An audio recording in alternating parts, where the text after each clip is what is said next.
It's the morning of the British Grand Prix at Gateshead.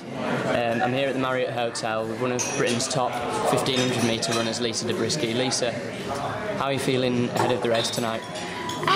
Obviously quite anxious, a little bit nervous, but kind of excited at the same time. So I'm trying not to think about it too much and just kind of, relax and stay calm. So yeah, it's in the back of my mind, but try not to get too worried about it just yet. And your race isn't until later tonight. Could you talk us through what your day would be like in the run-up to the race? Yeah, I mean, I've done a little run this morning. I kind of just let myself wake up whenever I wake up, because I'm usually quite an early morning person, so try not to set any alarms or anything like that. And then I just have a nice breakfast, just try and take things really light and leisurely. Just make sure I've got my bag packed, my numbers and stuff like that, and then later in the afternoon I'll have a little sleep.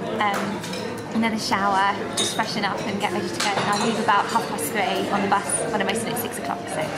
And there must be a lot of waiting around in hotels when you're on the circuit. Yeah. What do you do to sort of entertain yourself?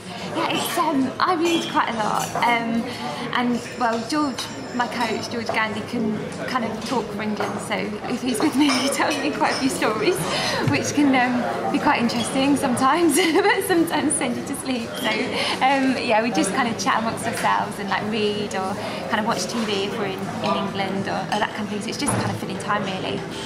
And how do you make sure you've got a good diet and you keep up with your training when you're hopping around hotels in different cities? Yeah, it's not too difficult actually, because there's always such a variety and there's so much choice in hotels. I think it can be difficult in the sense that you want to try and keep it as normal as possible to what you would have at home, and when you're abroad often it can be quite hard to do that, but I mean you just have to use your common sense and kind of think about what you're eating a little bit more and just try and plan a little bit. So for example, like at lunchtime they always do just serve hot food, and I never like to eat too much hot food before I race, so I'll just pick up a few like yogurts and things like that at breakfast and take them to my room and then bring them down at lunchtime, that sort of thing. It's just planning it.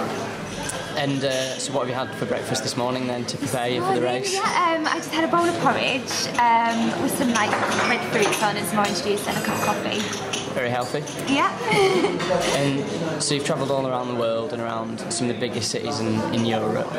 Is there anywhere that stands out as, that's my favourite place to compete and to stay in?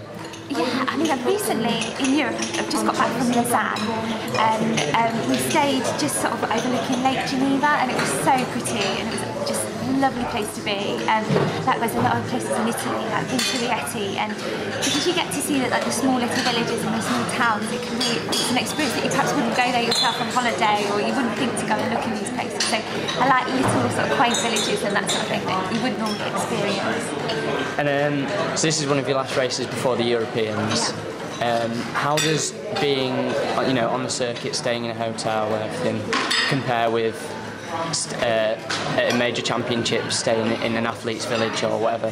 Yeah, it is different. I think when you're on the circuit, you've always got that knowledge that you're going to be going home, or it's just kind of ticking the box, and then you go from one race to the next. Whereas when you're in the championships, it's almost like you're in like a bit of a pressure cooker environment, because each day you're getting closer and closer to this massive thing that's going to take place. So in that respect, it can be a little bit more stressful. So it's important that you kind of hold your nerve and try and chill out and relax.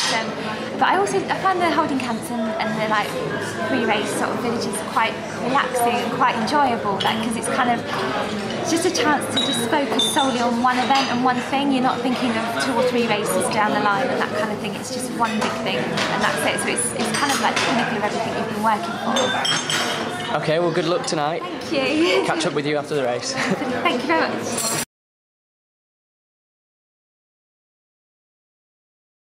I was surprised actually how fast the pace was at the start and how fast it continued to be throughout the race. I thought maybe sort of a 4:7, 4:8, possibly even a 4:9 run. I knew we had a pacemaker there in the field, but I wasn't sure how sort of reluctant other people would be to follow. So when Steph really kind of went for it, and I was quite surprised at that, but in the same respect quite glad, because I thought it was a good opportunity. but then I was aware that I'd raced on Thursday and I wasn't quite sure what was in the legs, so I'm really, really glad to have tested myself and kind of come out on top, so really happy. And after running so well on Thursday and then showing that you've got your sprint finish today, yeah, does that confirm that you're ready for Barcelona? Definitely. It's been really big couple of steps the past couple of days, and I couldn't have wished for any better outcome than this. So really moving forward now to Paris on Friday for a kind of a quicker race there, and try something slightly different, sort of get involved up the front a little bit more, because I tended to sit back really just because I haven't had that confidence and not quite knowing what's in the tank. So now I've got a little bit more behind me, I can maybe go and attack the race a little bit more and hopefully run a little bit stronger. And how do you think you'll do in the Europeans then? Oh, I hate to say it, I hate these questions because I don't like to jinx anything. The Spanish girls, with it being on home soil, are very, very strong. In my opinion, I think Rodriguez really should have won the World Championships last year. She was the athlete on form on the day, and I know there was a disqualification, but if you look at how dominant she was in the final 100 metres of the race, she was the best athlete there on the day, so she's very, very good at peaking at the right time for championship, plus the bonus that she's on home soil.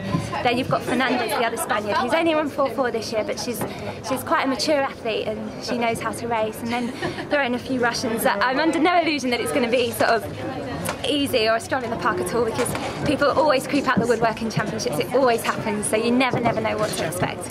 And you've come so far in the season. You sort of ran 4:14 in Stretford at the beginning of the year. Yeah. What do you attribute to going from there to win the Aviva British Grand Prix? Yeah, it's been a case of a lot of hard work, a lot of tears and tantrums. My husband has been absolutely amazing. It's been quite difficult. Had like this sort of ongoing sort of back niggle thing, and I just find I get really, really down. And my training group, I've got a fantastic training group at Loughborough, and they all do really well to kind of support me and help me through it. But I think the big important thing has been my physio contact time that I've been allowed to have, being on the podium plan.